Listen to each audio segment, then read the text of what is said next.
In New York City, September the 11th, 2001 brings a busy rush hour just like any other. Among the commuters driving into work is Frank DeMartini, accompanied by his wife, Nicole. On the morning of 9/11, we went to work by car, which was unusual, but we took it with us because we had to pick up some furniture that day.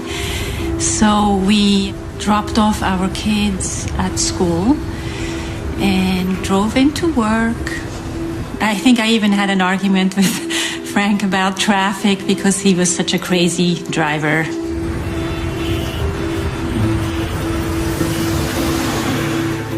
Frank and Nicole live with their 2 children in the Fort Greene area of Brooklyn. Frank certainly never thought of himself as being special in any way, and he certainly was a very ordinary person because he could also relate to everyone. He related to the guy that was polishing his shoes just as much as he could relate to his boss.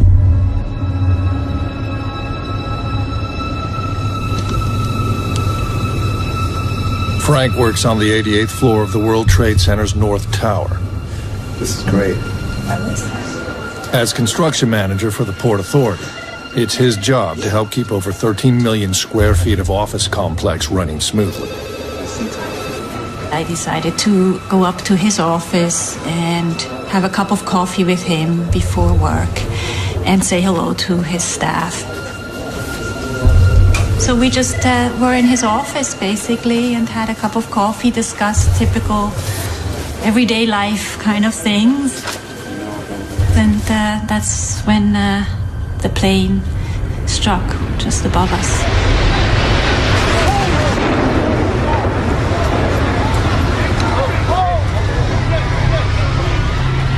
At 8:46 a.m., American Airlines Flight 11 en route from Boston to L.A. tears into the North Tower between the 93rd and 99th floors. For the people on those floors and the ones above, there's no way out.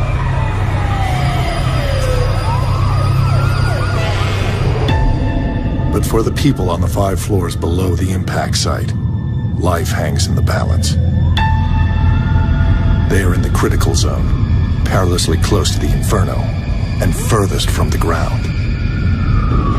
We just had a plane crash into almost all of the World Trade. Rescue services will never reach this level.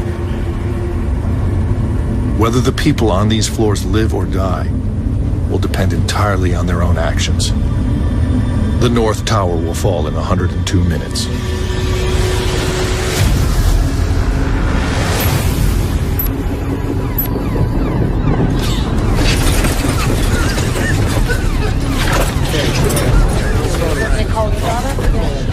On the 88th floor, 50 feet below the impact zone, there's confusion, but no panic. Everybody okay, Jerry? What the hell was that? I don't know. Yeah.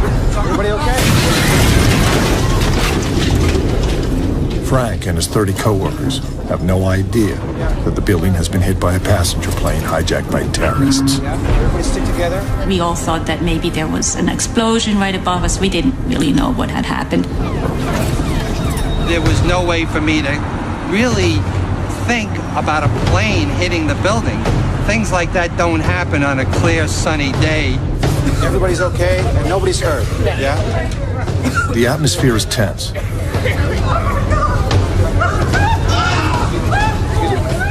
But they're totally unprepared for what they discover out in the hallway.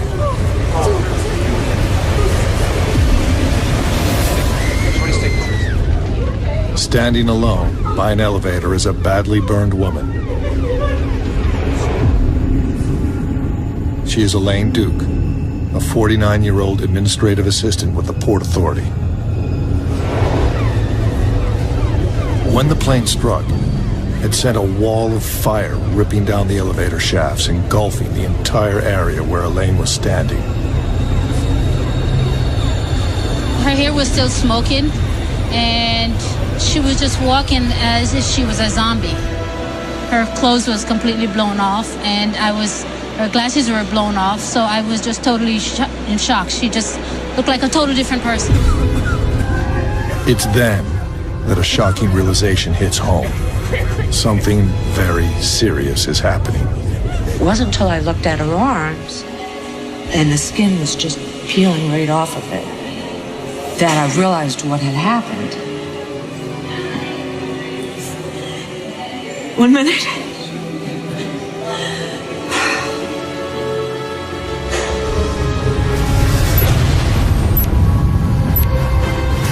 Stay calm, everybody. One man takes charge of the situation. Construction manager, Frank DiMartini. Grab the radio set. Frank just appeared. I'm not even sure where he came from and seemed to immediately assess what needed to be done. Everybody, stay calm. Jerry, we're gonna get the plans and we're gonna figure out what we're gonna do. I never saw Frank panicking.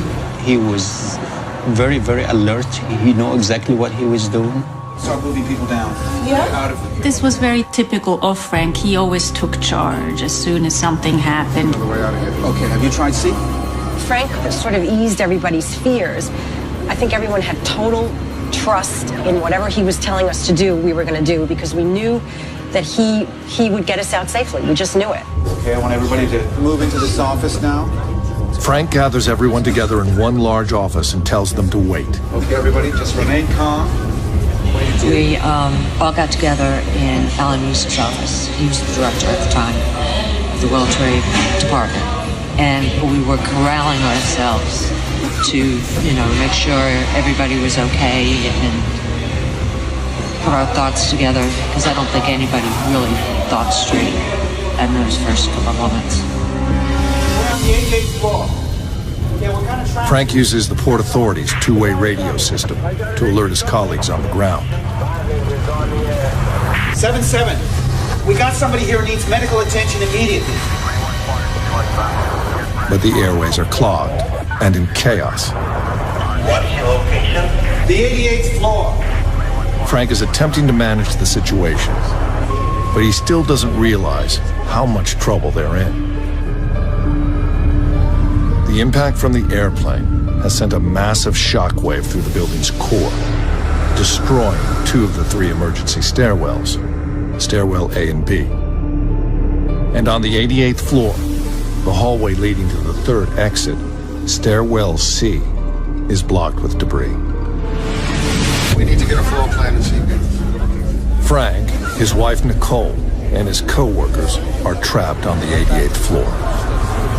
As construction manager, no one knows the building better than Frank. And he's determined to find a way out.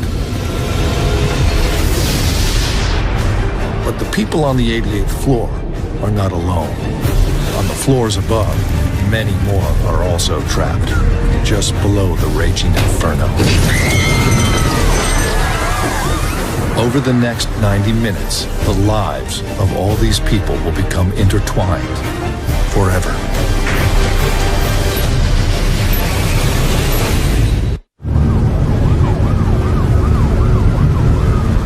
September 11th, 2001, 8:56 a.m. It's been 10 minutes since a passenger jet hit the North Tower of the World Trade Center. In 92 minutes, the North Tower will collapse.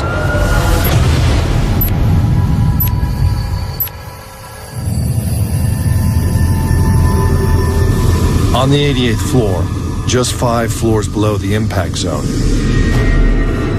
30 Port Authority workers are trapped. They still have no idea what's happened, and the route to the only viable emergency stairwell is blocked with debris. Now, they're depending on construction manager Frank DiMartini to find a way off the floor. Also in the office is Frank's wife, Nicole. Frank was very stubborn. He never took a no for an answer. In a way, he was like a pit bull. Once he grabbed onto something, he just would not let go. As fire rages through the offices above, toxic smoke starts to fill the air. The need for an exit is becoming ever more urgent.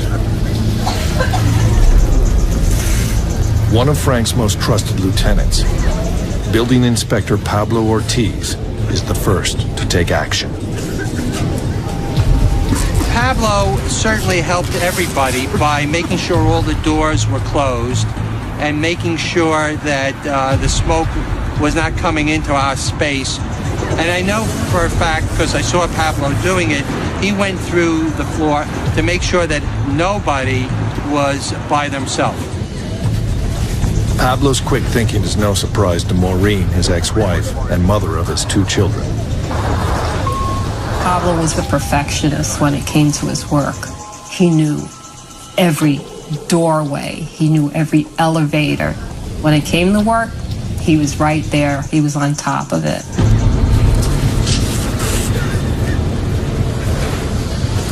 Almost 15 minutes has now passed since Flight 11 hit the building, and tension is steadily rising. At that point, we were just all huddled together in our director's office, waiting. I think that I was a little bit shocked, as we all were, I guess. We all had questions. There were so many things we didn't understand. It was frightening. To make matters worse, Administrative Assistant Elaine Duke has been badly burned and urgently needs medical attention. Frank DiMartini has been searching for a way off the floor. He's discovered that 2 of the emergency stairwells are completely blocked, but it appears that the 3rd one, stairwell C, might be passable.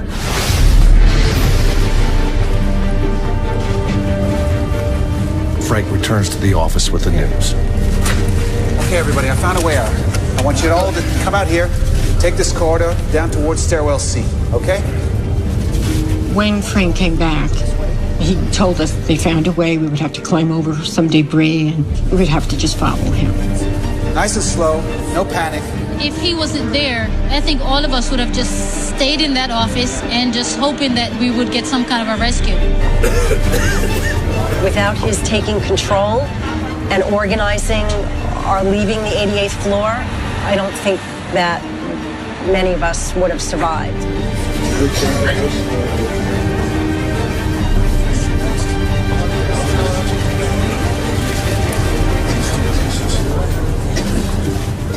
Filing towards the exit alongside Frank's 30 co-workers is his wife, Nicole. Nicole expects her husband to follow, Yeah, we've got a large group coming down from the 88th floor. We've just evacuated the 88th. but Frank hesitates. Please take it nice and slow.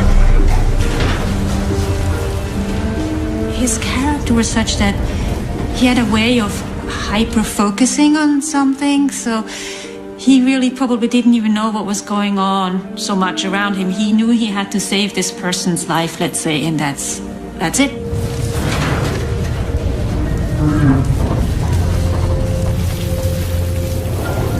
The last words we exchanged, he said, "I'll be right behind you."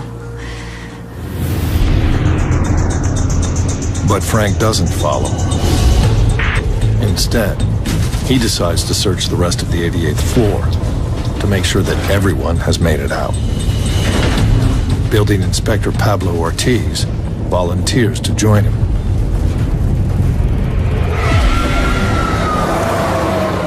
On the ground, a massive rescue operation is already underway.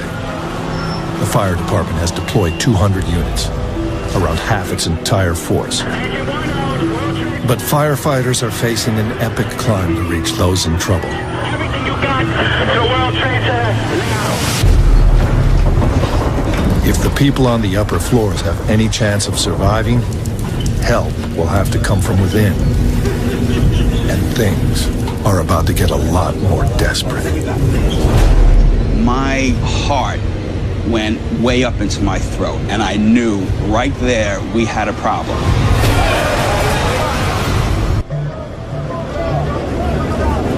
8:59 a.m., September 11th, 2001. Toxic smoke from the blaze at the top of the North Tower of the World Trade Center has been spreading down through the building. The tower will fall in 89 minutes.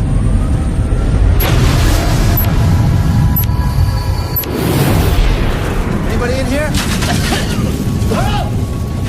Frank DiMartini and Pablo Ortiz have already guided 30 people, including Frank's wife Nicole, into stairwell C, their only escape route off the 88th floor.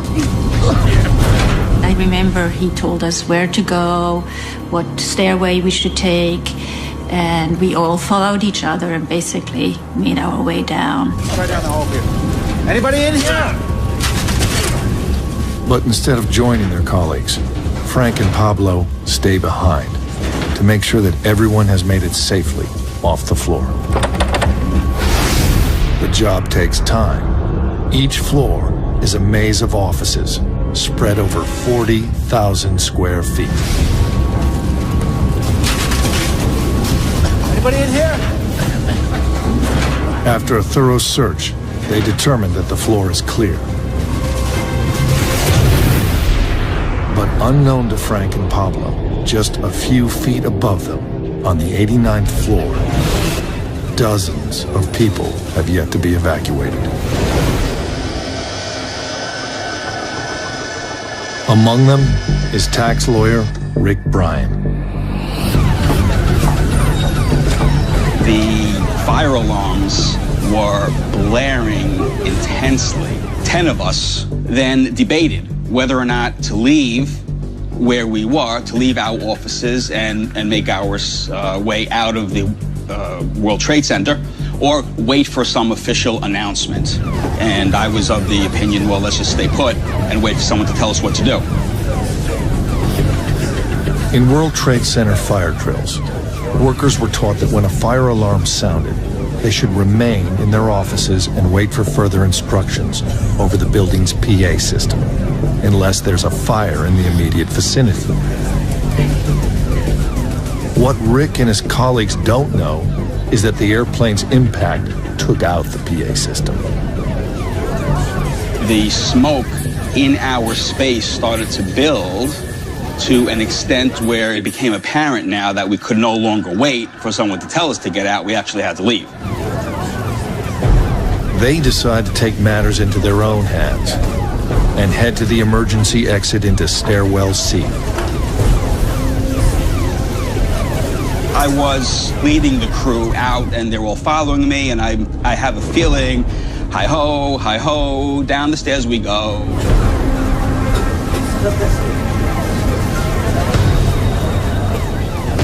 I put my hand on the doorknob to the exit stairway, turned the knob, and put my shoulder to the door as I had done 1,000 times.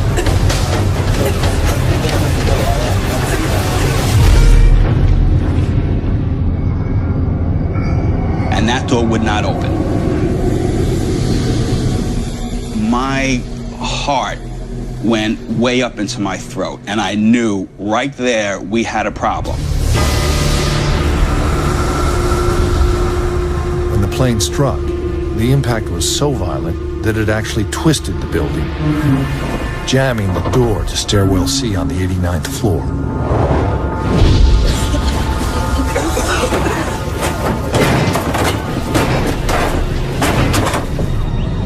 The North Tower is now only 87 minutes away from collapse.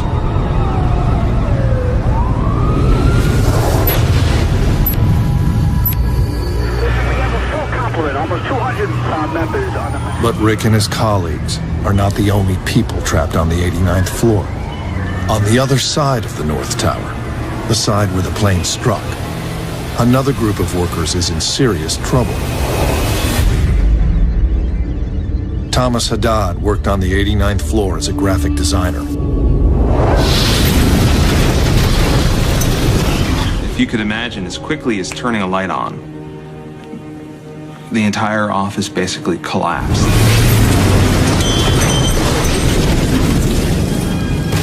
And I'm standing in the doorway, and I realized that of the 5 of us that were in that day, that we were all standing in a straight line. And that had any of us been 3 feet in either direction, right or left, probably would have died. Dazed and in shock, Thomas and his colleagues stumble out of their burning office.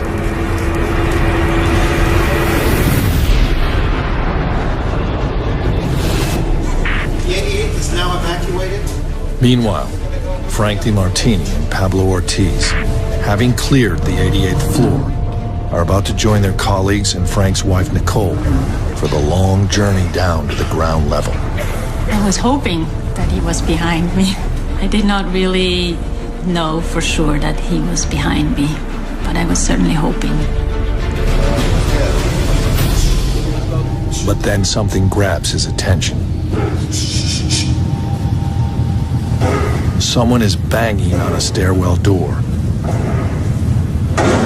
and it appears to be coming from above. Can you hear that? Go get your gun. Mac Hanna also worked for Frank on the 88th floor, and like Pablo, he is willing to stay behind and help. The decision to go upstairs was 100% Frank's decision, because I personally told him, look, we can go upstairs. It's very dangerous for us to go upstairs. But he encouraged us and said, let's go. This is construction manager. As hundreds make their way down to safety, Frank decides to go in the opposite direction. We gotta go upstairs and see who's up there. We're going on to the upper floors now. Yeah. Of course. He was not an ordinary person in that sense. For him to make that choice to go up rather than going down, I think was just really part of his personality. I really do think that's the reason he went up. It was in him. He just had to do it. On the 89th floor, the lives of Rick, Thomas, and over 20 other people hang in the balance.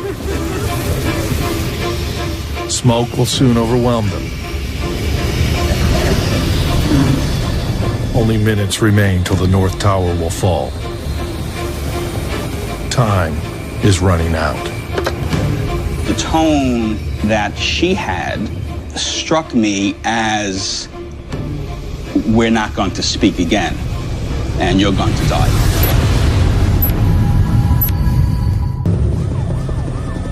It's 9:02 a.m.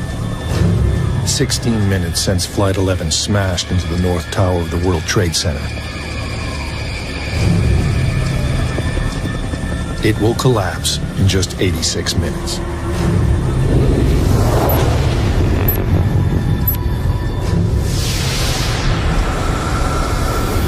On the 89th floor, just 4 floors below the point of impact, 23 people are trapped, and the door to emergency stairwell C, their only escape route, is jammed shut.